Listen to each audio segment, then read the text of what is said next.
మిత్రులారా, present condition Laxman గారు చెప్పారు. మన తెలంగాణ జైళ్ళలో ఒక్క చెంచలగూడ జైల్లోనే 30 మంది ఆదివాసీలు ఉన్నారు. ఇల్లిటరేట్స్, అడవిలో బతికే వాళ్ళు తప్ప వాళ్ళకి బయట ప్రపంచానికి తెలియని వాళ్ళు. మోస్ట్లీ 5-6 తప్ప మొత్తం ఆడపిల్లలే. వాళ్ళకు భాష రాదు, వాళ్ళు ఎందుకు పెట్టారో వాళ్ళకి తెలియదు. ఒక అమ్మ చెప్పింది, 2 రోజులు సంకల పిల్లలు ఎత్తుకొని అడవిలో నడుచుకుంటూ వచ్చి ఒక బస్సు దొరికేదాకా అడవిలో పడుకొని 2 రోజులు నడుచుకుంటూ వచ్చి బస్సు దొరికి అక్కడి నుంచి ఇక్కడికి వచ్చేవారికే 3వ రోజు అయిందయ్యా, నా బిడ్డను చూసుకోవడానికి ఎంత కష్టపడాలా, నేను ఎక్కడి నుంచి రావాలా అని చెప్పంటుంది. అటువంటి పరిస్థితులలో మైనర్స్ 6 మైనర్స్ వెళ్ళినారు. 6 మైనర్స్ చిన్నపిల్లల జైల్లో పెడితే వాటిని కూడా ఎన్ఐఏ వాళ్ళు అపోజ్ చేసేసి బెయిల్ నిరాకరిస్తే అప్పీలేశాము. ప్రస్తుతం పరిస్థితి ఏంటంటే, నేరం చేసిన వాళ్ళ నేరం చేయని వల్ల కాదు, రాజకీయ విశ్వాసాలు ఉన్నప్పటికీ కూడా నేరం కాదని చట్టం చెప్తుంది. వాళ్ళు ఏ రాజకీయ విశ్వాసాలు ఉన్నప్పటికీ కూడా రాజ్యాంగం పర్మిట్ చేస్తుంది. ఒక హింసను మాత్రమే చట్టం నిషేధిస్తుంది. వాళ్ళ దగ్గర ఆయుధాలు ఉన్నాయా, ఆయుధాలు ఉపయోగించారా, లేదా ఆయుధం ఉపయోగించేటువంటి ఫిలాసఫీ నమ్మారా, ఇవన్నీ నేరంగా. ఆయుధం అనేది ఒక రెగ్యులేషన్ మాత్రమే. పోలీసుల దగ్గర ఆయుధం ఉంటుంది, ఆత్మరక్షణకు ఎవరైనా ఆయుధం పట్టుకోవచ్చు, దానికి ఒక లైసెన్స్ ఉండాలని మాత్రమే ప్రపంచవ్యాప్తంగా చెప్తుంది తప్ప ఆయుధం ఇటుసేపు నేరం కానే కాదు. ఆయుధంతోనే రాజ్యం నడుస్తుంది.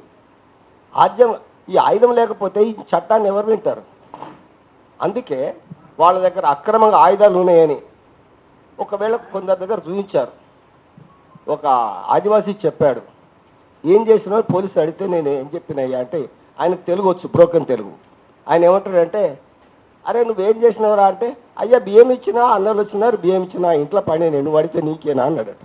ఓ పెద్ద తుపాకి పెట్టిరే ముందర, అది నాకెందుకు వస్తారంటే, నీదరా ఇదే అని చెప్పి అన్నారు. ఈ ఆయుధం నా దగ్గర ఉందని చెప్పి జైల్లో పెట్టాడు. నాకే వెనుక నేను వ్యవసాయం చేసుకుని బతుకుతావని. అంటే ఎలాంటి పరిస్థితి? కొందరు ఆయుధాలతో సరెండర్ అయినారు, కొందరు ఎన్కౌంటర్ చనిపోయారు, కొందరు ఆయుధాలు దాచిపెట్టి సరెండర్ అయినట్టున్నారు. ఆ డంపులు పోలీసు వాళ్ళకు దొరికితే మనకందరూ తెలుసు, ఈ చర్చల కోసము ఒక కమిటీ పౌర సమాజము డిమాండ్ చేస్తున్నప్పుడు ప్రభుత్వం పట్టించుకోకపోతే ఏకపక్షంగా మేము కాల్పులు విరమణ చేస్తున్నామని మావోయిస్టులు ఆయుధాలను దాచిపెట్టి ఎక్కడో తప్పించుకున్నారు, సరెండర్ అయినారు, దొరికినారు. ఆ ఆయుధాలు పోలీసులు దొరికిన కూమింగ్ జరుగుతూనే ఉంది. ఆ ఆయుధాలు తీసుకొచ్చేసి వాళ్ళ రివార్డు కోసం, అవార్డు కోసము ఈ ఆదివాసీ మహిళల మీద తీసుకొచ్చి పెట్టి అట్లాంటి తప్పుడు కేసును మన ఎన్ఐఏ తీసుకుని దానికి ఒక పెద్ద ఛార్జ్షీట్లు జైల్లో మక్కడం. ఏ చట్టం చెప్తుంది? ఈ హింస ఎప్పటికి ఉంటుందా?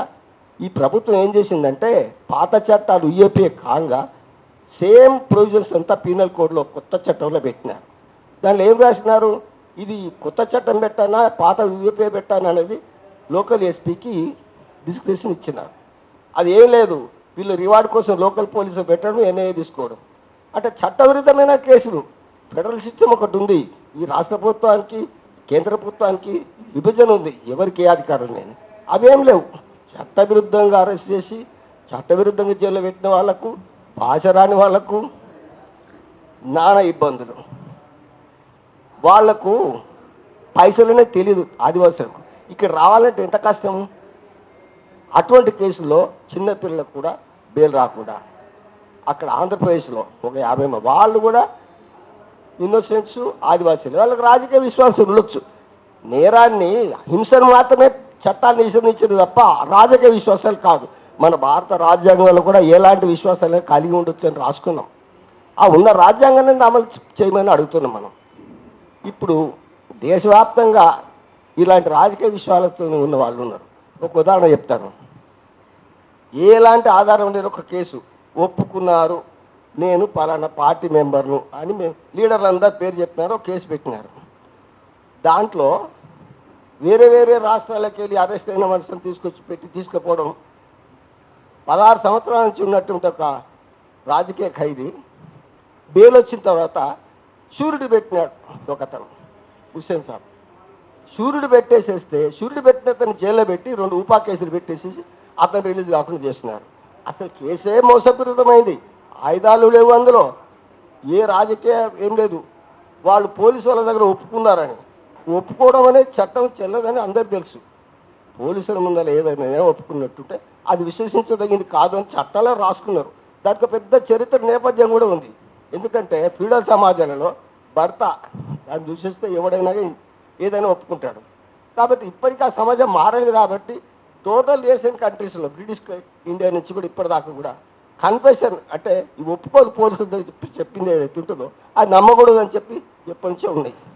ఈవెన్ చైనాలో గ్యాంగ్ ఆఫ్ 4 అనేటువంటి ట్రయల్ జరిగిన దాంట్లో కూడా పోలీసుల ముందర అతను ఒప్పుకున్నట్టుంటే చెల్లదు అని కూడా రాయబడింది. మనకు పాత చరిత్ర ఉంది. ఈ మధ్యలో ఆ సుప్రీంకోర్టు జడ్జి గారు మాగ్నా కార్టా కాదు, మాకు కౌటిల్య కాలం నుంచే సమానత్వం ఉందని చెప్పి మాట్లాడగా పేపర్ చదివాం. ఆశ్చర్యం ఏంటంటే ఈ మనుధర్మశాస్త్రం కరెక్టే, మాగ్నా కార్టా ముందే సమానత్వం ఉన్నారు. మరి అదే కౌటిల్యుడు రాసినటువంటి అర్థశాస్త్రంలో రాజభటుల ముందల కనుక నేరం చేసిన ఒప్పుకుంటే చెల్లనేరదు అని చెప్పి కౌటిల్యుడు రాశాడు. ఎందుకంటే ఒక సన్యాసి తపస్సు చేసుకుంటూ ఉంటే దొంగలు పారిపోతుంటే రాజభటులు పరిగెత్తుకుపోతుంటే ఆ చీకట్లో ఆశ్రమం మూటపడేసి పోయినారు. అతను ఏ నేరం చేయకున్నా కానీ ఆ రాజభటుల భయానికి అతను ఒప్పుకున్నాడు. కాబట్టి రాజభటుల ముందర అంటే ఇన్నాటి పోలీసుల ముందర నేను నేరం చేసిన ఒప్పుకుంటే నమ్మకూడదని కౌటిల్యుడు చెప్పాడు కదా. మొత్తం కేసులన్నీ కన్ఫెషన్ మీదనే రాస్తున్నారు. కన్ఫెషన్ అడ్మిసిబుల్ కాదని మీరు రాసుకున్నారు. ఎవిడెన్స్ యాక్ట్లో స్టేట్మెంట్ కోడిఫై చేయకముందే భారతదేశంలోనే ఉంది రాజభటుల ముందల పోలీసుల ముందల ఒప్పుకుంటే నేరం ఒప్పుకున్నట్టు కాదు అని. అటువంటి కేసులలో కూడా తప్పుడు కేసులు పెట్టడం. ఈ పరిస్థితుల్లో ఎలాంటి సాయం లేకుండా జైల్లో మక్కుతున్న వాళ్ళ గురించి విడుదల కోసం ఏం చేస్తాం? అదే లాయర్గా మేము చేసే పని మేము చేస్తున్నాం. 2 స్టేట్లలో అక్రమ కేసు పెట్టారు, వాళ్ళను హింస పెడుతున్నారు. ఒక అతను అయితే జైల్లో పోలీసులు సహకరించలేదని వేరే ఖైదీని హత్య చేయడానికి కూడా పురుకొల్పారు. అతను చంపడానికి సిద్ధంగా లేక అతను వచ్చేసి చెప్పుకుంటే ఈ నా పరిస్థితి ఉందని కోర్టుకు కంప్లైంట్ చేసేస్తే జడ్జి ఏం చేయలేని పరిస్థితి. క్షేమంగా ఉన్నవా అని విచారించడం తప్ప ఆ జడ్జి ఏం చేయలేని పరిస్థితి. అంత దారుణంగా ఆంధ్రప్రదేశ్ జైళ్ళల్లో ఉంది. ఈ పరిస్థితుల్లో మనము రాజకీయ విశ్వాసాలతో జైల్లో ఉన్నారు. వాళ్ళను రాజకీయ విశ్వాసాలు కలిగి ఉంటుంది నేరం కాదు కాబట్టి. అయితే పౌర సమాజంగా మనం వాళ్ళ విడుదల కోసం ఒక ప్రయత్నం చేద్దామని నేను ఈ సందర్భంగా చెప్తున్నాను. ఇంకోటి ఏంటంటే ప్రభుత్వానికి కేసులు విత్డ్రా చేసే అధికారం ఉంది. అన్ని సంఘాల వాళ్ళ మీద ఊపా కేసులు పెట్టారు.